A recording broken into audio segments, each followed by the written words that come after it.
السلام علیکم ورحمۃ اللہ۔ امجد 786 میں تمام کو خوش آمدید کہتا ہوں۔ دوستو، آج آپ کے سامنے شعبان المعظم کے چند فضائل ذکر کرنے کی سعادت حاصل کروں گا۔ تو ویڈیو کا باقاعدہ آغاز کرنے سے قبل تمام درش ہے کہ میری اس ویڈیو کو لائک کریں، زیادہ سے زیادہ شیئر کریں، اور جن دوستوں نے ابھی تک چینل کو سبسکرائب نہیں کیا وہ چینل کو سبسکرائب بھی کر لیں، اور ساتھ ہی بیل کے نشان کو دبا دیں، اور اس کے بعد آل آئے گا تو اس کو بھی دبا دیں تاکہ نئی آنے والی ویڈیو کا نوٹیفیکیشن سب سے پہلے آپ کو مل سکے۔ تو چلیں ویڈیو کا باقاعدہ آغاز کرتے ہیں۔ تو دوستو، ماہ شعبان المعظم میں مصطفیٰ جان رحمت صلی اللہ تعالی علیہ وسلم اور آپ صلی اللہ تعالی علیہ وسلم کے صحابہ کرام اعمال صالحہ اور روزوں کی کثرت کیا کرتے تھے، کیونکہ دیگر عبادات کے ساتھ ساتھ اس مہینے کے روزوں کی فضیلت بھی زیادہ ہے۔ حضرت سیدنا اسامہ بن زید رضی اللہ تعالی عنہ نے نبی کریم صلی اللہ تعالی علیہ وسلم کی خدمت اقدس میں عرض کیا، یا رسول اللہ صلی اللہ تعالی علیہ وسلم، میں آپ کو سب مہینوں سے زیادہ شعبان المعظم کے مہینے میں روزے رکھتا دیکھتا ہوں۔ تو رحمت دو عالم صلی اللہ تعالی علیہ وسلم نے ارشاد فرمایا، ذالک شہر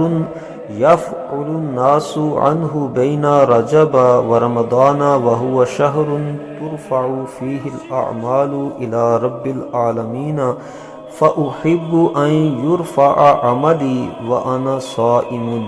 کہ یہ رجب اور رمضان کے درمیان وہ مقدس مہینہ ہے جس سے لوگ غافل ہیں۔ یہ وہ مہینہ ہے جس میں لوگوں کے اعمال اللہ تعالیٰ کی بارگاہ میں پیش کیے جاتے ہیں، لہٰذا میں چاہتا ہوں کہ جب میرا عمل اللہ تبارک و تعالیٰ کی بارگاہ میں پیش کیا جائے تو میں حالت روزہ میں ہوں۔ سبحان اللہ، کہ اس ماہ مقدس میں حضور کثرت کے ساتھ روزے رکھا کرتے تھے۔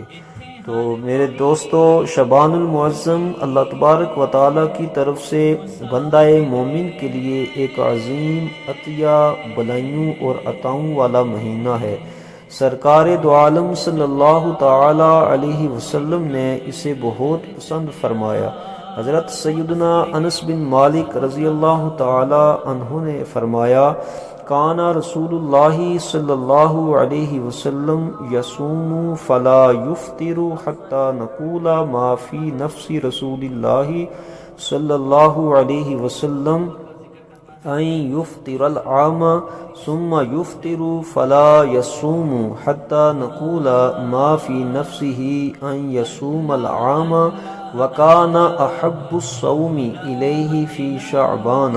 کہ فی رسول اللہ صلی اللہ تعالی علیہ وسلم مسلسل روزے رکھتے جہاں تک کہ ہمیں گمان ہوتا کہ رسول اللہ صلی اللہ تعالی علیہ وسلم اس سال روزے نہیں چھوڑیں گے، پھر آپ کبھی روزے چھوڑ دیتے یہاں تک کہ ہمیں گمان ہوتا کہ آپ صلی اللہ تعالی علیہ وسلم اس سال روزہ نہیں رکھیں گے۔ نیز حضور صلی اللہ تعالی علیہ وسلم کو سب سے زیادہ شعبان کے روزے پسند تھے۔ حضرت سیدہ عائشہ صدیقہ رضی اللہ تعالی عنہا فرماتی ہیں، کان احب الشہور الی رسول اللہ صلی اللہ تعالی علیہ وسلم ان یصومہ شعبان ثم یصلہ برمضان، کہ رسول اللہ صلی اللہ تعالی علیہ وسلم کو تمام مہینوں میں شعبان کے روزے زیادہ پسند تھے، یہاں تک کہ اسے رمضان سے ملا دیا کرتے۔ لہٰذا ہمیں بھی محبت رسول صلی اللہ تعالی علیہ وسلم کے تقاضے کے پیش نظر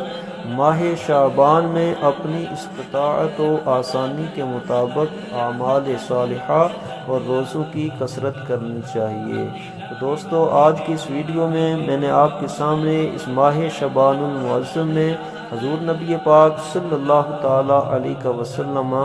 روزوں کی کثرت کرتے تھے اس حوالے سے ذکر فرمایا، کیونکہ یہ انتہائی عظمت فضیلت والا مہینہ ہے، اس لیے حضور اس میں کثرت سے روزے رکھا کرتے تھے۔ تو اللہ کی بارگاہ میں دعا ہے کہ اللہ تعالی ہمیں بھی اس ماہ مقدس میں روزے رکھنے کی توفیق عطا فرمائے۔ تو ملتے ہیں کسی نئی ویڈیو کے ساتھ، تب تک کے لیے اللہ نگہبان۔